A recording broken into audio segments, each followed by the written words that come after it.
అందరికీ నమస్తే. Welcome back to our channel. ఈరోజు మనతో గెస్ట్‌గా ఉన్నారు పొలిటికల్ అనలిస్ట్ షణ్ముఖ్ గారు. సార్ నమస్తే సార్. నమస్కారం అండి. సార్ జగన్మోహన్ రెడ్డి గారు సాయి కృష్ణ గారి ఇంటికి పరామర్శించడానికి వెళ్లారు. వెళ్ళి అక్కడ వాళ్ళ తల్లిగారితో మాట్లాడడం ఇవన్నీ చేశారు. మరి గతంలో ఆయన ప్రభుత్వంలో ఉన్నప్పుడు మరి ఇలాంటి ఏమైనా ఇన్సిడెంట్స్ జరిగితే ఇలానే వెళ్ళి పరామర్శించడం జరిగిందంటారా అసలు? మీరు సాయి కృష్ణ గారి ఇంటికి వెళ్ళారని చెప్పి చెప్పడం జరిగింది. హ్మ్. జగన్మోహన్ రెడ్డి గారు ముఖ్యమంత్రిగా ఉన్నప్పుడు చాలా హత్యలు జరిగాయి. హ్మ్. జగన్మోహన్ రెడ్డి గారు ఎలక్షన్ల ముందర నా బీసీలు, నా ఎస్సీలు, నా ఎస్టీలు, నా మైనారిటీలు అని చెప్పేసి అనడం జరిగింది. కానీ జగన్మోహన్ రెడ్డి గారు ఆ మాట వెనుకున్నటువంటి అంతర్యామి, అంతరార్థం తెలుసుకున్నటువంటి బీసీలు, ఎస్సీలు, ఎస్టీలు, మైనారిటీలు 2024లో జగన్మోహన్ రెడ్డి గారికి డైరెక్ట్ పోటే పొడచడం జరిగింది. వెన్నుపోటు కాదండి, డైరెక్ట్ పోటే. హ్మ్.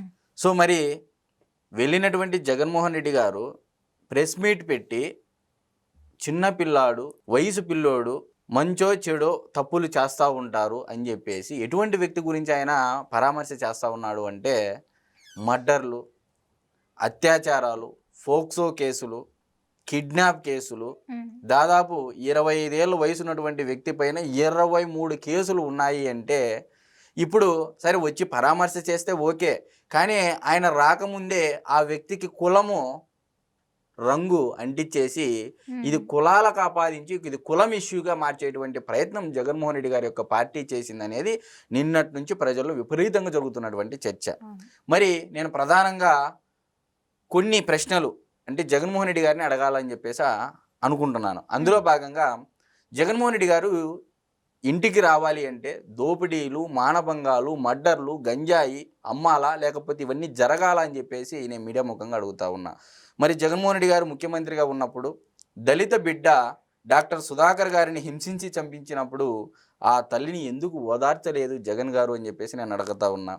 దళిత డ్రైవర్ సుబ్రహ్మణ్యం డెలివరీ చేసినప్పుడు అతని భార్యని ఎందుకు పరామర్శించలేదు జగన్ గారు అని చెప్పేసి అని అడుగుతా ఉన్నా. అమర్నాథ్ గౌడ్ బీసీ బిడ్డని పెట్రోల్ పోసి తగలబెట్టినప్పుడు ఆ కుటుంబాన్ని ఎందుకు పరామర్శించలేదు జగన్ గారు అని చెప్పేసి అని అడుగుతా ఉన్నా. దళిత బిడ్డ వరప్రసాద్కి శిరో మండనం చేసినప్పుడు ఆ కుటుంబాన్ని ఎందుకు పరామర్శించలేదు జగన్ గారు అని చెప్పేసి నేను అడుగుతా ఉన్నా. బీసీ నాయకుడు చంద్రయ్య గారి పీక కోసేసి చంపినప్పుడు ఆ కుటుంబాన్ని ఎందుకు పరామర్శించలేదు జగన్ గారు అని చెప్పేసి నేను అడుగుతా ఉన్నా. బీసీ బిడ్డలు నందం సుబ్బయ్య, చెల్లయ్యలను దారుణంగా హత్య చేస్తే మరి ఆ యొక్క కుటుంబాలను ఎందుకు పరామర్శ చేయలేదు అని చెప్పేసి నేను జగన్ గారిని సూటిగా అడుగుతా ఉన్నా.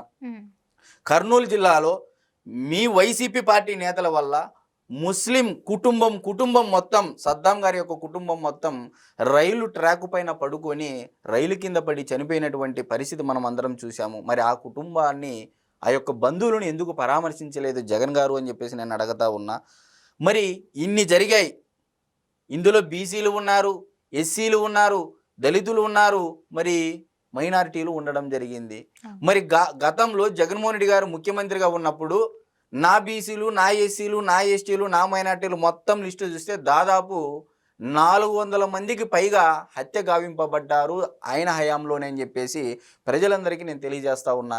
మరి ఏ విధంగా అండి ఈరోజు పిన్నెల్లి రామకృష్ణారెడ్డి గారికి పరామర్శ చేస్తారు, గంజాయి కేసులో జైలుకు వెళ్ళొచ్చినటువంటి వారికి పరామర్శ చేస్తారు, అత్యాచారాలు, ఈవీఎంలు పగలగొట్టినటువంటి పిన్నెల రామకృష్ణారెడ్డి గారు పరామర్శ చేస్తారు, వల్లభనేని వంశీ గారికి పరామర్శ చేస్తారు. అంటే ఏం మెసేజ్ ఇస్తున్నారు రాష్ట్ర ప్రజలకి జగన్మోహన్ రెడ్డి గారు అని చెప్పేసి నేను మీడియా ముఖంగా జగన్మోహన్ రెడ్డి గారిని అడుగుతా ఉన్నా. కాబట్టి పరామర్శ అనేది మీరు ఒక మాజీ ముఖ్యమంత్రి హోదాలో ఉన్నప్పుడు సరే, ప్రతిపక్ష నేత హోదా అనేది ప్రజలు ఇచ్చేది కాబట్టి, సో అది మీకు రాలేదు కాబట్టి సరే, మరి ప్రజల పక్షాన ఉండాలి అంటే సమాజంలో మంచి చెడులకు భేదం చూపించే విధంగా నాయకుడు బిహేవ్ చేయాలనేటువంటి మరి విచక్షణ జ్ఞానం మీకు ఎందుకు లేదు అని చెప్పేసి నేను మీడియా ముఖంగా అడుగుతా ఉన్నా. అయితే సార్ ఇప్పుడు ఎవరైతే సాయి కృష్ణ గారి ఇంటికి ఈయన వెళ్ళడం జరిగిందో మరి గతంలో ఈయన ముఖ్యమంత్రి ఉన్న టైంలోనే ఆయన పైన అన్ని కేసులు పెట్టడం జరిగింది సాయి కృష్ణ మీద. అంటే అప్పుడు గుర్తు రాలేదా జగన్కి? అంటే ఇలా మా కులము లేదంటే ఇట్లా అని చెప్పేసి ఇప్పుడు ఎందుకు వచ్చి కులాన్ని తీసుకొచ్చి మాట్లాడుతున్నారంటారు? మామూలుగా హిందువులకు భగవద్గీత అంటే ఒక పవిత్రమైనటువంటి గ్రంథం. అది అందరూ చదవాల్సినటువంటి గ్రంథం. మరి అదేవిధంగా ఖురాన్ ముస్లిం సమాజానికి, మరి బైబిల్ క్రైస్తవ సమాజానికి, మరి ఇదంటే పవిత్రమైనటువంటి గ్రంథాలు. మరి జగన్మోహన్ రెడ్డి గారికి కూడా ఒక గ్రంథం ఉందండి, అబద్ధం అనేటువంటి ఒక గ్రంథం.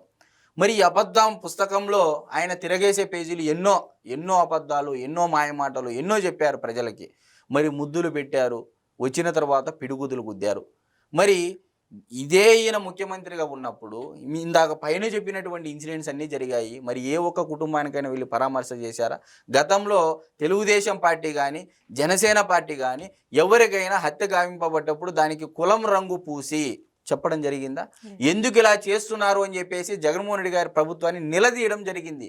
అంతే తప్ప ప్రతి దానికి కాపులు చనిపోతే కాపులకి ప్రభుత్వం పైన అంటే ప్రభుత్వం అణిచివేత చేస్తూ ఉంది, బీసీల పైన అణిచివేత, ఎస్సీల పైన అణిచివేత. సమాజంలో ప్రతి ఒక్క కులంలోనూ ప్రతి ఒక్క మతంలోనూ కొంతమంది వ్యక్తులు ఉంటారు. అది వారి యొక్క పరిస్థితుల వల్లనో లేకపోతే ఇంకో దాని వల్లనో వాళ్ళు చెడుదారి ఎంచుకున్నప్పుడు అలాంటి వారిని శిక్షించడానికి ప్రభుత్వాలు నడుస్తూ ఉన్నాయి, ఒక వ్యవస్థ రన్ చేస్తూ ఉంది. మరి మీరు పరామర్శ చేసే వ్యక్తికి చిన్నపిల్లోడంటే అంతకంటే ఏం మాట్లాడతామండి? సో జగన్మోహన్ రెడ్డి గారి యొక్క మైండ్ సెట్, జగన్మోహన్ రెడ్డి గారు అధికారంలోకి వస్తే ఏ విధమైనటువంటి మైండ్ సెట్ అవలంబిస్తారనేది ఇప్పుడు ఆయన శాంపిల్గా చూపిస్తున్నారు. మరి రేపు పొద్దున ఆయన నిజంగా జరగకూడదని జరిగి అధికారంలోకి వస్తే ఎన్ని తలలు బలైపోతాయనేది ఆయన చెప్పకనే చెప్తున్నారు. అయితే సార్ మీరు ఇందాక ఏదైతే లిస్ట్ చెప్పారో అంటే ఆయన ప్రభుత్వంలో ఉన్నప్పుడు జరిగిన అక్రమాలు అంటే అప్పుడు అవ్వని జగన్మోహన్ రెడ్డి గారు ఇప్పుడు ఎందుకు రియాక్ట్ అవుతున్నారు? కేవలం కూటమి ప్రభుత్వం మీద బురద చల్లడానికి ఇలాంటి ప్రెస్ మీట్లు పెడుతున్నారా? జగన్మోహన్ రెడ్డి గారు రచించినటువంటి అబద్ధమనే గ్రంథంలో మొదటి పేజీలో కులం చూడం, మతం చూడం, ప్రాంతం చూడం, రాజకీయాలు చేయం, పార్టీలు చూడం అని చెప్పారు. కానీ దీంట్లో ఏ ఒక్క పదమైన నిజంగా జరుగుతూ ఉందా ఈరోజు? ఎవరన్నా వ్యక్తిగత కక్షల కారణంగానో చనిపోతే, లేకపోతే వ్యక్తిగత గొడవల కారణంగానో కొట్టుకొని చనిపోతే, లేకపోతే దాడి చేసుకుంటే దానికి కులానికి అద్దడము, రెండు కులాల మధ్య విద్వేషము, ద్వేషము పెంచడం, మతాల మధ్య, ప్రాంతాల మధ్య.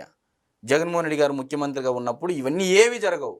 కానీ ఆయన ప్రతిపక్షంలోకి రాగానే ఇవన్నీ జరుగుతాయి. కాబట్టి నేను చెప్పేది ఏంటంటే రాష్ట్ర ప్రజలు మరొకసారి మాయలో పడద్దండి అని చెప్పేసి అయితే నేను తెలియజేస్తా ఉన్నాను. Okay, thank you sir. నమస్కారం.